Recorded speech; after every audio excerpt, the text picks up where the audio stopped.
body was gone. The cabin was empty. What? They'd taken Mr. Gould's corpse? Nothing came to mind. He didn't know what to do. He just stood there. A ghost ship? Nonsense. But something cold squeezed around his chest. He licked the corner of his mouth, but didn't run, didn't panic. Think, Jimmy. Something strange, something secret is unfolding out here in the night. A short gust moaned through the deck's metal rigging, rattling the pulleys, then slammed the haunted cabin's door shut with a thunderous crash. Jimmy moved on. The ship rocked heavily with each swell, tipping and groaning like a drunk in slow motion. Every few seconds, the deck tilted into a slick, sliding slope beneath his feet. Up on the bridge, the captain stood quietly, smoking his pipe. The man looked like he never slept. Captain! Well, The body, you've dealt with it? it's gone. What are you talking about? He bolted down from the bridge. While I went to get some coal for ballast, the body vanished. Watch it. There'll be no ghost ship legends on my boat. Got it? It's not my fault. Come on. The Honolulu Star was swaying harder now in the restless waves. As they stepped into the main corridor, a blood-curdling, hoarse scream tore through the night. They froze for a second. Then the captain drew his revolver and marched toward the dark end of the promenade deck. A staggering figure emerged slowly from the shadows, stumbling toward the dim lights. Stop. Who's there?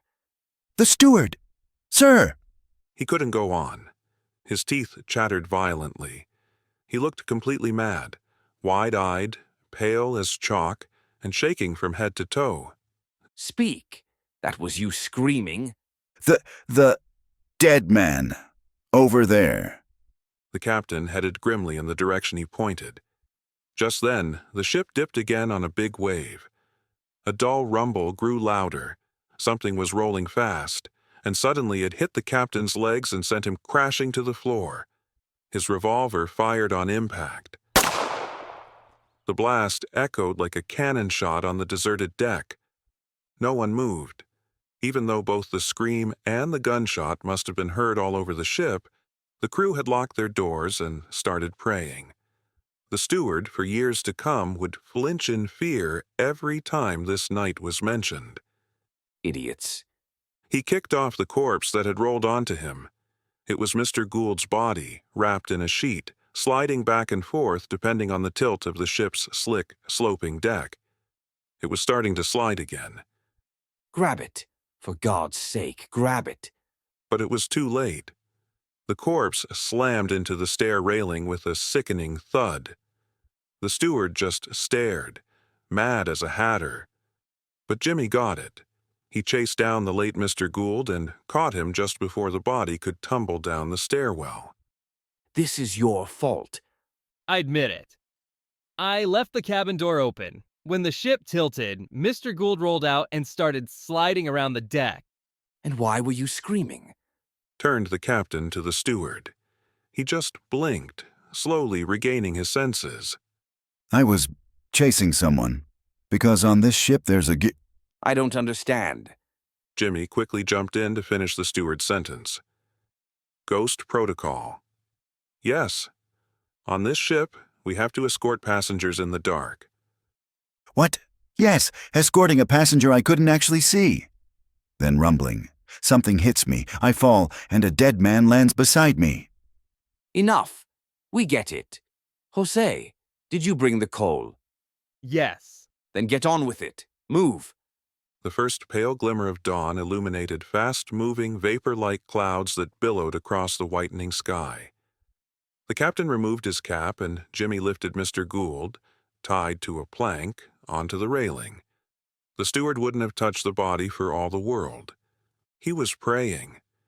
And in that moment, he noticed the stitching had come loose. The dead man's arm, bluish-yellow and limp, hung almost to the elbow out of the shroud. Jimmy tucked it back in. For a moment, he held the lifeless fingers in his own. The prayer ended. The captain crossed himself. May the Lord have mercy on him. Let go. The plank slid off the railing. As it fell, the hand flung outward from beneath the sheet, as if waving farewell. A splash! Now listen to me. If either of you so much as mentions what happened tonight, I'll shoot you like a dog. The steward was still mumbling nonsense. The whole ordeal had rattled him. You, come with me. You'll get a dose of opium. Sleep it off till morning. The steward glanced at Jimmy in panic. Jimmy looked away. The steward's shoulder twitched again. Thank you, but I don't need opium. Quiet. Sleep will cure this nervous old woman nonsense of yours. March. The opium turned out to be a hefty spoonful of baking soda. The steward lay awake all night, hiccuping every few minutes. But Fulig Jimmy was made of tougher stuff. With nowhere else to go, he returned to Mr. Gould's cabin to sleep.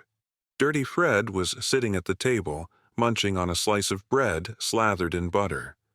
Papers, clearly from the dead man's cabinet, were spread before him. As Jimmy entered, Fred hastily shoved the documents into a yellow deerskin pouch with a crest. I came up to look around. See anything? Fred's mouth was so full his cheek bulged. He chewed. Spit it out. Who did you see? The captain, Where? on the bridge, smoking his pipe. That was the real captain. Did you see the ghost? Sure did. Talking to you on the main deck. Then that was real too. Then who the hell knows what's going on? Say, are you sure this Mr. Gould didn't drink? I'm warning you, Captain. If they catch you here and those documents go missing, you're in serious trouble. You're always so concerned about me. It's touching. Found some interesting stuff in these papers, by the way. Hand over the bag, and don't reach for your gun. My knife is faster.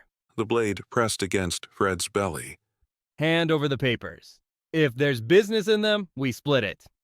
Fred glanced indifferently at the knife, then at Jimmy. I don't do partnerships. Besides, this isn't your kind of job. You need brains for it. Think I don't have any? For starters, you're giving back everything. The $2,000, the $50, the folder with the papers, the mirror, and the plaque. You serious? Dead serious. Otherwise, I'll gut you. There's no proof about the opium mess. I could deal with a shady stowaway just fine. Gould's body's in the ocean, no one to file a report. This time, Freddy, you lost. You're right. Right now, you've got the upper hand. Tables have turned. I admit it. They really have. Put the papers and the case on the table. Here they are. Jimmy pocketed the papers in the fancy pouch. $2,000. Here.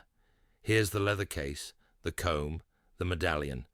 And Hutchins the fireman's pay. Got it. $175. And 82 cents. Fine.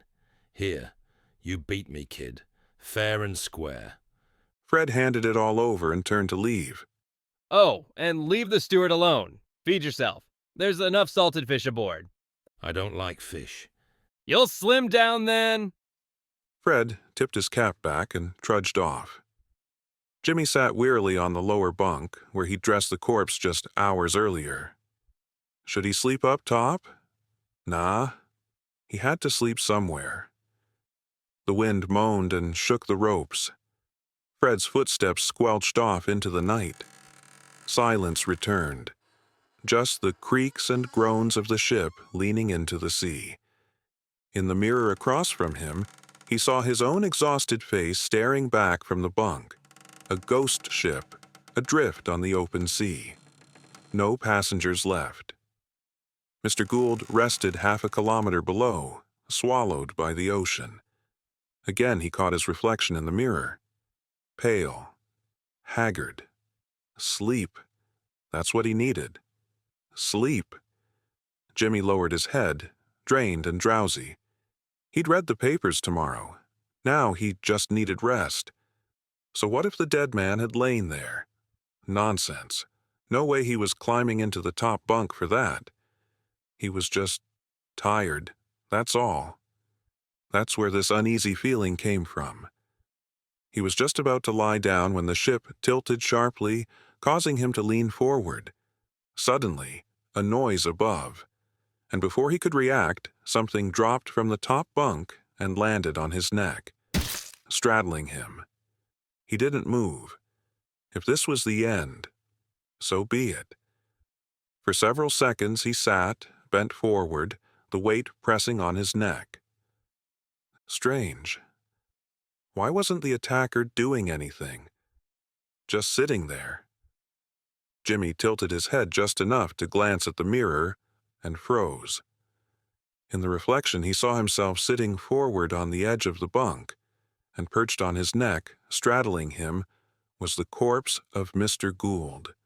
The medals, the lifeless eyes, the yellow face, the straw-colored mustache. For a second, his mind shattered. Then instinct kicked in. With a yell, he flung the body off, bolted from the cabin, and ran.